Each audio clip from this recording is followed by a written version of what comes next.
চট্টগ্রামের বহুল আলোচিত 10 ট্রাক অস্ত্র চোরাচালানের মামলায় সাবেক স্বরাষ্ট্র প্রতিমন্ত্রী লুৎফুজ্জামান বাবর সহ 6 জন আসামিকে খালাস দিয়েছেন হাইকোর্ট।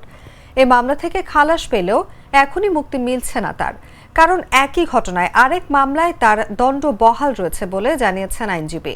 মামলাটিতে মৃত্যুদণ্ডপ্রাপ্ত অপর 6 আসামির সাজা কমিয়ে 10 বছর করে কারাদণ্ড দিয়েছেন আদালত। আর মৃত্যুদণ্ডপ্রাপ্ত আসামি পরেশ বড়ুয়ার যাবজ্জীবন কারাদণ্ড দেওয়া হয়েছে। মামলার ডেথ রেফারেন্স ও আসামিদের আপিলের উপর শুনানি শেষে বুধবার হাইকোর্টের বিচারপতি মোস্তফা জামান ইসলাম ও বিচারপতি নাসরিন আক্তারের সমন্বয়ে গঠিত বেঞ্চ এ রায় দেন। বাবরের বিষয়ে তার আইনজীবী মোহাম্মদ শিশির মনির সাংবাদিকদের বলেন, 10 ট্রাক সংক্রান্ত অপর একটি মামলায় দণ্ড থাকায় এখনই বাবর কারামুক্তি পাচ্ছেন না। ওই মামলায় বাবরের করা আপিল হাইকোর্টে শুনানির জন্য রয়েছে।